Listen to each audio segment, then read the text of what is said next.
வணக்கம் அனைவருக்கும், வாழ்க வளமுடன். நான் ஜோதிடர் ஏஎல்பி அஸ்ட்ராலஜர் கவிதா ஓம்குமார். இன்னைக்கான ஜாதகம் பார்க்க இருக்கிறோம்.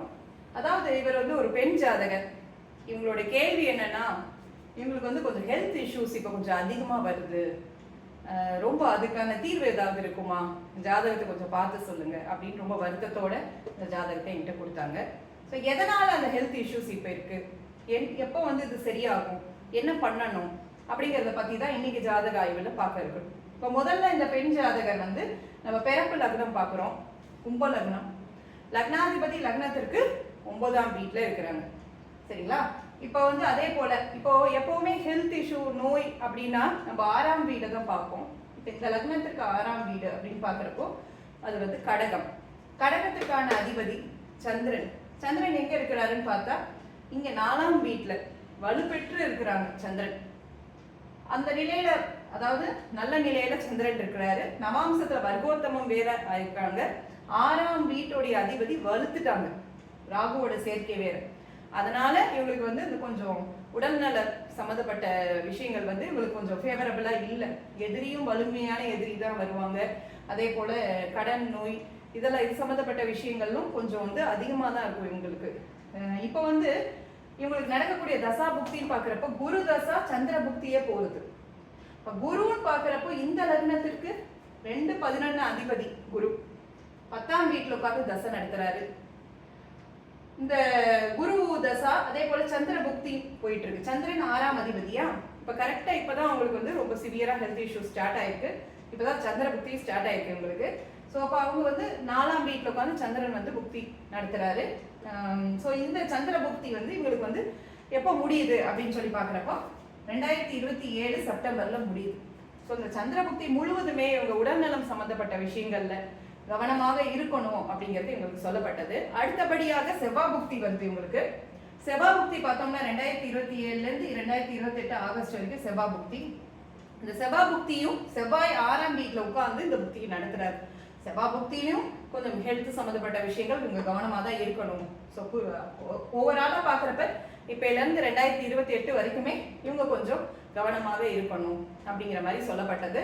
இவங்களுக்கு மெயினாக பார்க்குறப்போ இது நம்ம பிறப்பு ஜாதகத்தை வச்சு நம்ம சொன்ன பலன் இவங்களுக்கு. இப்போ இதே ஜாதகம் நம்ம ஏஎல்பியில் ஆய்வு பண்ண இருக்கிறோம். இப்போ அதுக்கு என்ன பண்ணலாம் அப்படிங்கிற சொல்யூஷனை நான் கடைசியாக சொல்கிறேன். இப்போ ஏஎல்பிக்கு 6ஆம் வீட்டோட நிலைப்பாடு பார்க்குறோம். முதல்ல ஏஎல்பி எங்க இருக்குன்னா மிதுனத்துல இருக்கு இந்த ஜாதகத்துல. அப்ப ஏஎல்பிக்கான அதிபதி புதன் 4ஆம் வீட்டுல இருக்கிறாங்க. சரிங்களா? அதே மாதிரி ஏஎல்பியில போயிட்டு இருக்கிற நட்சத்திர புள்ளி புனர்பூசம் 2ஆம் பாதம்.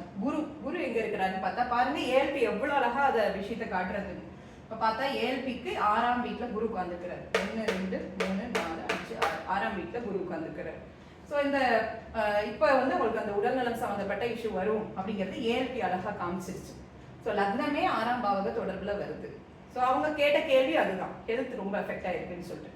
ஸோ அதனால இப்போ இந்த லக்ன புள்ளி இப்போ புனர்பூசம் 2 புனர்பூசம் 3 அது வரைக்குமே கூட இந்த பிரச்சனை அவங்களுக்கு இருக்கு அப்படிங்கிறது சொல்லப்பட்டது.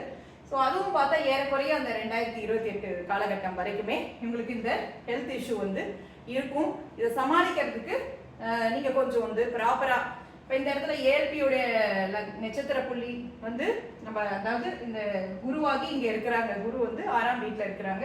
ஸோ சமாளிக்கிற மாதிரியான உடற்பயிற்சிகள் நீங்க எடுத்துக்கணும், டாக்டர் கன்சல்டேஷன் எடுத்துக்கணும், நல்ல டயட் பாருங்க அப்படிங்கிறது இவங்களுக்கு சொல்லப்பட்டது இவங்களுக்கு. அதே மாதிரி நம்ம ஜென்ம ஜாதகத்திலையும் பார்க்குறப்ப சந்திர புக்தி தான் போயிட்டு இருக்கிறதுனாலையும் இந்த சமயத்துல இந்த உடல்நல கோளாறுங்கிறது நீங்க சமாளிச்சுதான் ஆக வேண்டிய நிலையில இருக்கிறீங்க. ஸோ அதற்கு நீங்க கொஞ்சம் ரெகுலரா ஒரு எக்ஸசைஸ் இல்ல இருக்கணும், யோகா பயிற்சிகள்ல இருக்கணும் அப்படிங்கிறது இவங்களுக்கு சொல்லப்பட்டது. சரிங்களா? இவங்களுடைய லக்னம் லக்னாதிபதி சனி ஆகிறாங்க. இவங்களுக்கு நரம்பு சம்பந்தப்பட்ட இஷ்யூஸ் கொஞ்சம் இருக்கு இப்போ. சரிங்களா? ஸோ அப்போ அவங்களுக்கு நரம்பை வலுப்படுத்துற மாதிரியான பயிற்சிகள்லாம் நான் யோகா ரீதியாகவும் இவங்களுக்கு சஜஷன்ஸ் கொடுத்தேன். என்னென்ன மாதிரியான யோகா பயிற்சிகள் இவங்க பண்ணலாம் அப்படிங்கிற சஜஷன்ஸும் இவங்களுக்கு நான் கொடுத்தேன். ஸோ அதே மாதிரி மூச்சு பயிற்சிகளும் என்னென்ன பயிற்சிகள் இவங்க பண்ணலாம் மன அமைதிக்காக. ரொம்பவும் ஹெல்த் எஃபெக்ட் ஆனதுனால மைண்ட்ல எஃபெக்ட் ஆயிருக்காங்க. ஸோ அதுவும் என்ன பண்ணலாங்கிற மாதிரியான சொல்யூஷன்ஸ் பிளஸ் ஸ்தலங்களுக்கு போறதுக்கான வழிமுறைகளும் உங்களுக்கு நான் சொன்னேன். இதெல்லாம் பண்ணிட்டு இந்த சமயத்தை இந்த காலகட்டத்தை நீங்க கடந்து வர மாதிரி இருக்கும் அப்படிங்கிறது இவங்களுக்கு அறிவுறுத்தப்பட்டது. இது போல உங்க ஜாதகத்திலையும் உங்களுக்கு ஜாதக ரீதியா எந்த ஒரு கேள்வி இருந்தாலுமே இந்த ஸ்கிரீன்ல வரக்கூடிய அந்த நம்பர்ல கான்டாக்ட் பண்ணுங்க.